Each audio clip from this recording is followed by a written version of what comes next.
China சைலண்ட்டாக நிறைய காய் நகர்த்திட்டுருக்கு. இப்போது போட்டி நீயா நானா அப்படிங்கிறது நேரடியாக அமெரிக்கா, இஸ்ரேல் வெர்சஸ் ஈரான் சொல்லலாம். மறைமுகமா அமெரிக்கா, சைனா. இப்போ அதுக்கும் பின்னாடி இன்னும் கொஞ்சம் பின்பக்கம் மறைமுகமா அமெரிக்காவுக்கு எதிரா இந்தியாவும் வேலை செஞ்சுக்கிட்டு இருக்கு. இப்போ முதல் முறையா என்ன பண்ணிட்டாங்க, இன்னைக்கு வந்து யுஏஇ பிரசிடென்ட்ட இங்கே வரவேற்று நிறைய ஒப்பந்தமெல்லாம் போடுறாங்க. அந்த ஒப்பந்தம் நம்ம இந்திய மக்களுக்கு எந்த அளவுக்கு நல்லது குடுக்க போகுதுன்னு தெரியாது. ஆனா எப்படி பார்த்தாலும் யுஏஇ, அந்த சவுதி அரேபியா, கத்தாரா இருக்கட்டும், அரபு நாடுகள் நம்ம மக்களுக்கு நிறைய வேலைவாய்ப்பு, தொழில் வாய்ப்பு நிறையா குடுத்துருக்காங்க. அந்த அளவுல அந்த நாடு நமக்கு வந்து ரொம்ப சாதகமான நாடு.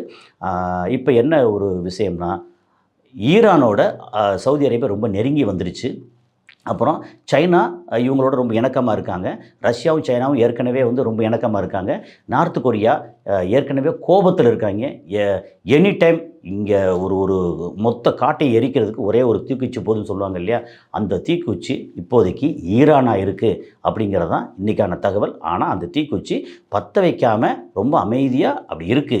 ஆனா பத்த வைக்காம இருந்துட்டே இருந்தா, அங்க அமெரிக்காவோட பொருளாதாரம் இன்னும் நாசமா போகும்ன்ற இடத்துல எப்படி பார்த்தாலும் ஈரான கை வைப்பாங்கன்னு தோணுது. அந்த கை வைக்கிறது இன்னும் ஒரு சில வாரங்களா, ஒரு சில மாசங்களா, இல்ல ஒரு சில வருடங்களா அப்படின்னு தெரியாது.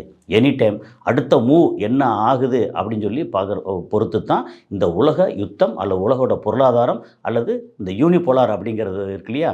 அந்த யூனிபோலார் வந்து பைபோலாரா, ட்ரைபோலாரா மாறும். மொத்தத்துக்கு உலகத்தோட மொத்த பொருளாதாரமும் அமெரிக்காவோட கை ஓங்குதா, இறங்க போகுதா அப்படிங்கிறதெல்லாம் இனிமே தெரிய ஆரம்பிக்கும்.